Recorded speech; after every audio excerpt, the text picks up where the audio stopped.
Welcome to Radio Free Gastonia, the internet's number one source for emergency, unreliable historical content.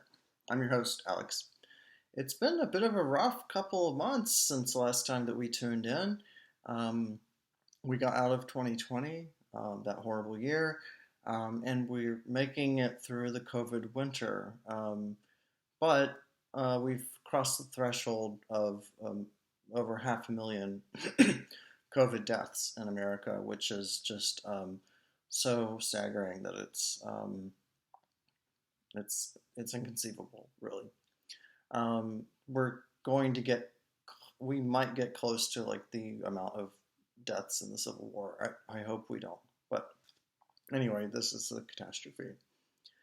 And I guess I want to talk about a few things. The There's a song by this Chicago indie rock band called Dead, Dehd, um, which says, and this is on an album that came out, let's see, Flower of Devotion, that came out in the heart of the pandemic in like June or something.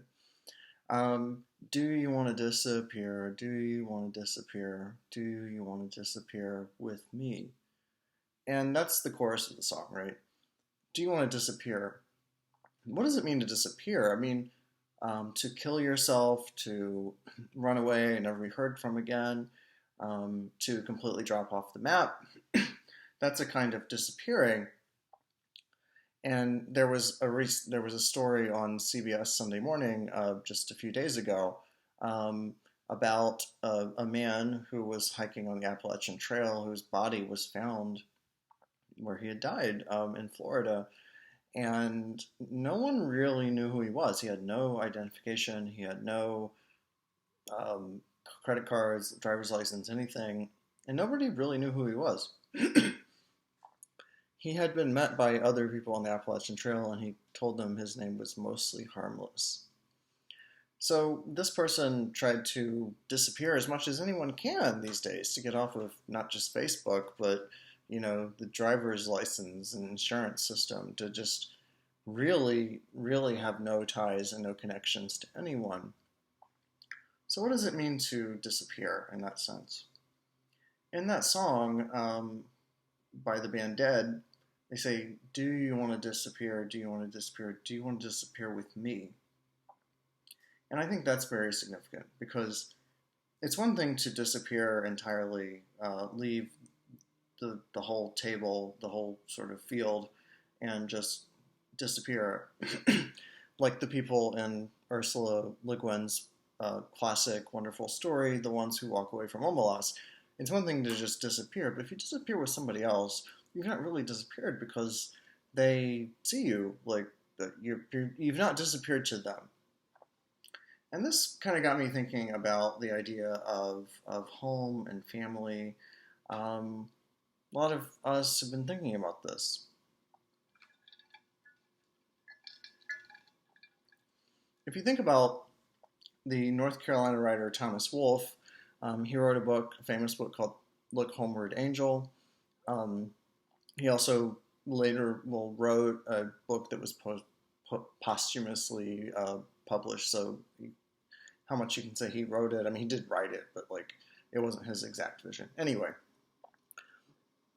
a book was published of Thomas Wolfe's material called You Can't Go Home Again. And I think this is very interesting. I think anybody watching this probably has some notion that like I have a complicated relationship with my family, where I'm from. I was born in West Virginia, grew up in North Carolina. And to me, there's not really a home to go back to. So I tried to find my home in other places, right? Like so many people do. The place where you grew up is not necessarily your home. The town in that Thomas Wolfe novel is called Libya Hill for some reason, which is a very interesting, random, stray fact that's relevant to me. But yeah, you can't go home again. Libya is not my home. West Virginia is not my home. So what does it mean to have a home, right? I think that one of the things about having a home is that you are seen, you are legible, you haven't disappeared. To disappear is to not have a home, to not be tethered to some origin point where there are people who care about you.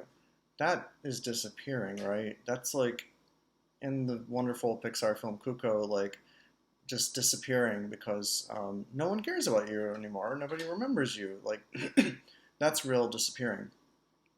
Having a home is a way of remaining perceptible. When I started going through my um, gender transition, a big idea that I thought, not idea, but like a word that I thought about a lot was legibility, which is the ability to be read, to be seen, to be understood. That I'm not just like a tablet of Sumerian like cuneiform that like no one can understand. Uh, it would be really nice to be legible, like handwriting that you can read and understand. Um, Being legible is really important for people in a lot of different marginalized kind of communities and identities. So being able to be seen, but being able to be seen by a home, this idea that there are people in some place that care about you and think about you is really important because being legible or being seeable doesn't really matter if there's it doesn't matter that much if there's not anyone to see or read it, right? So this is something I've been thinking about a lot, especially because of the pandemic and the quarantine. In many ways, for a lot of Americans, home has become either one of two things or both. Um, it's a prison that you're stuck in with your kids and your spouse, your siblings, whatever, in laws, where you work out of that place and you're always there. That's home. And then home also becomes a place that is almost by definition unreachable because you can't fly there, or if your parents are sick, like my parents were sick, you can drive to that place, but you can't actually see anyone. You can't see them in the hospital when they're very sick with COVID. So in some ways, it like there's no point. Like you can just stay where you are because if you went, you wouldn't be able to see them. One of the like very frustrating and maddening things about the whole COVID situation is that basically we're either like trapped in our homes or we can't go home, and that's maybe that's always kind of been the case in some ways, but it's brought out in much greater relief by this very awful situation that we're in. So I've been thinking about this a lot. Um, in terms of the writing and research I'm doing now, I've been thinking a lot about ideas of trust, of care, of attention. These are all things that are very relevant during COVID because if you're a nursing home resident or patient, if somebody pays attention to you, it makes a big difference whether you have a terrible quality of life or whether you even survive this. If someone cares about you.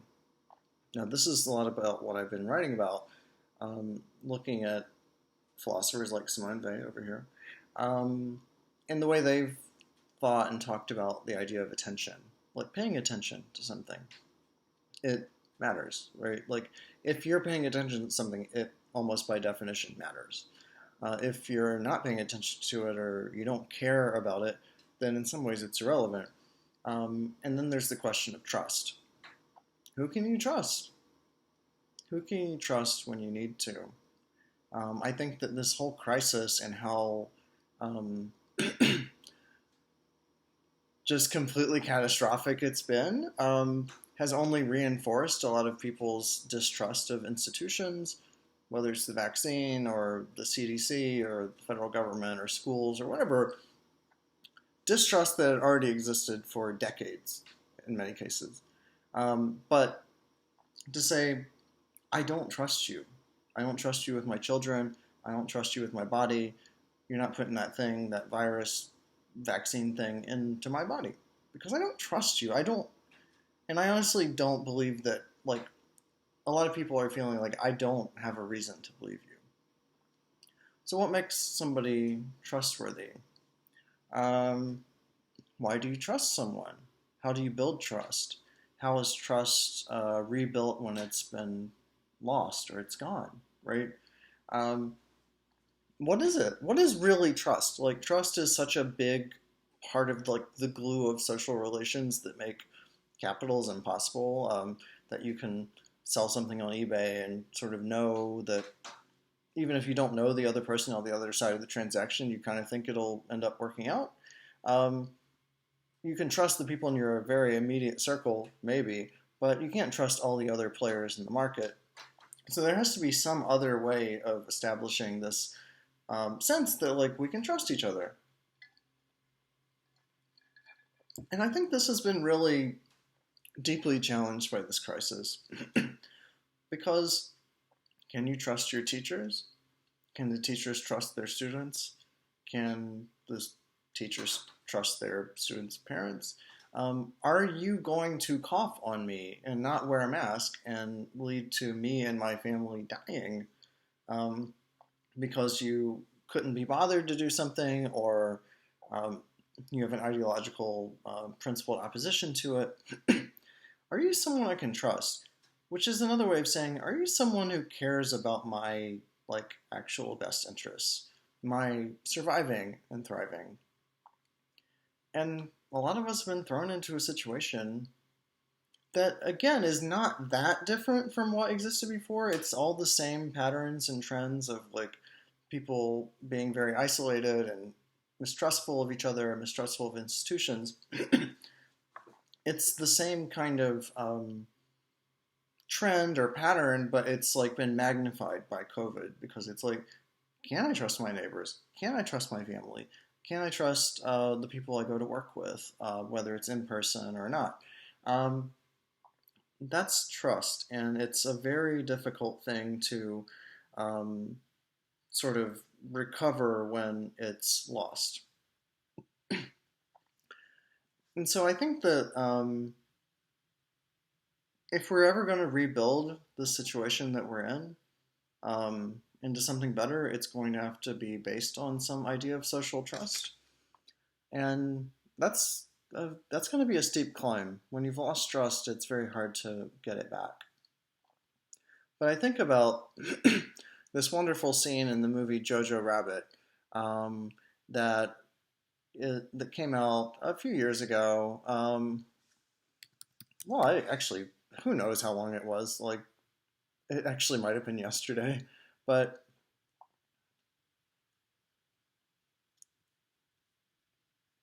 the whole question is there's this young woman who is a Jewish young woman who's living in the attic of um, a German family and hiding there and being hidden by this family. The mother of the family is played by Scarlett Johansson. So Elsa is the young woman in the attic, sort of like Anne Frank, basically. And you know, Elsa and Rosie, the mom, the head of the household, have these conversations, and Rosie says to Elsa that you have to learn to trust without fear. And Elsa, who's a young woman who could be rounded up and executed at any second because she's Jewish in this situation, says, trust without fear. How do you do that? How do you know you can trust someone? And Rosie leans in and she says, you trust them. That's the way that you learn to trust people. Even if you don't know if it's a bad gamble or it's a bad guess, Rosie says the way that you learn to trust is to trust people. And I feel like that's what we need to see happen here. I feel like circling back to the beginning of this little discussion, um, home is not where you're from. Home is not a domicile or a region or a neighborhood or even a group of people per se. I think home is the place where you trust people and people trust you. If you have that, then that's home. If you don't, then it is possible to disappear. It is possible to be illegible. Um, Trusting means that you are understood as like a being in the world that is worthwhile and good and credible. Um, so wherever we find that, I think that is the home. As a teacher, as somebody who teaches history, I really hope that the students that I work with would put some trust in me that like I care about their well-being, like because I do. Like I don't want anybody to fail. I don't want anybody to like be messed up because they had to miss class because of having COVID or something. I hope that we're able to trust each other, and that's going to take a lot of work, but we have to get there somehow. Um, I don't know where home is. I don't really feel like there's a home, but I think if there is such a thing as home, in the same way as if there's such a thing as heaven or hell, like we don't really know. It's a place where there are people you can trust and who trust you, and I think that most of us have something like that in our lives. Um, it is a very there's been a concept in like Christian theology or whatever that like hell is separation from everyone. It's separation from God. That's what like hell really is, not like fire and brimstone and giant worms and devils poking you with forks, but like the isolation, the desolation of being so isolated. That's what hell is. And I think that this COVID experience has given us a sense of what that can be like. Whether I don't think hell is an actual thing, but like that sense of distance and separation and loneliness. So we have to find people to trust if we're ever going to rebuild the society and make things work again um, in a way that doesn't get 500,000 people killed. We're going to have to trust each other, and that is a steep hill to climb. But I think it's the only hill. Otherwise, what are we going to do? Anyway, those are just some of my thoughts that I've been thinking about like the COVID situation and how we're all coping and grappling with it. So I thank you very much for listening to this nonsense. Um, I will see you the next time that you need emergency historical content. All right.